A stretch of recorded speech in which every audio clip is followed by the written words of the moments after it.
আসসালামু আলাইকুম সবাইকে। আলহামদুলিল্লাহ আরও একটা নতুন ব্লগ নিয়ে তোমাদের মাঝে চলে আসলাম। Welcome to my new blog. তো আজকে আমি তোমাদের সাথে শেয়ার করব স্যালমন ফিশ কিভাবে খেলে বেশি মজা লাগে সেই রেসিপি আমি তোমাদেরকে আজকে দিব। তো প্রথমে কিন্তু একটা বড় স্যালমন ধুইতে দেখছো, তো এখন এখানে 2 পিস আছে। এটাকেও সুন্দর করে কেটে নিব। তো আমাকে হেল্প করছে আমার যা, তো আমরা দুজনে মিলে করছি। তো এই যে কাটাকাটি আবার ওই খুব সুন্দর করে পারে।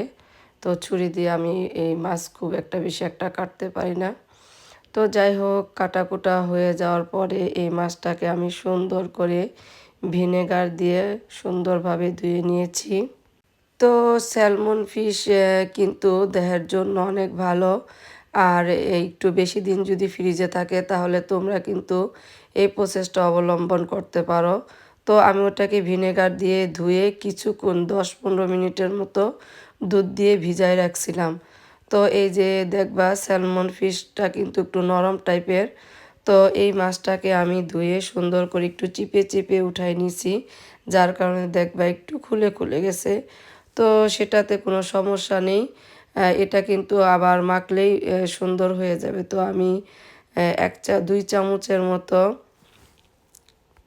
2 চামচের মতো চিলি পাউডার দিয়ে নিলাম, আর দিচ্ছি হচ্ছে গোলমরিচের গুঁড়া।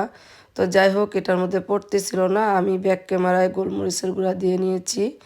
তারপর এখানে 2-4 চামচের মতো আদা রসুন বাটা দিয়ে দিয়েছি, সামান্য একটু তো তেলও দিয়েছি একটু সামান্য, আর পরিমাণ মতো একটু লবণ। কারণ তোমার এটার মধ্যে কিন্তু যেহেতু সামুদ্রিক মাছ, তো সেই জন্য কিন্তু লবণ একটু বেশি থাকে, তো একটুখানি দিয়ে নিয়েছি।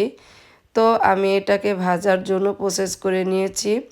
তো মাছটাকে মেরিনেট করে মিনিমাম আমি 1 ঘন্টার মতো রেখে দিয়েছিলাম।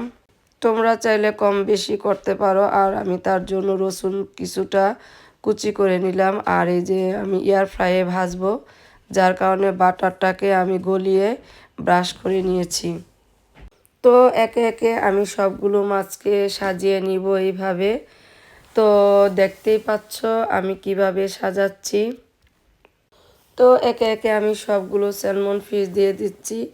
তো এটার মধ্যে আমি দিয়ে দেন আরেকটু বাটার ব্রাশ করে দিলাম আর কি।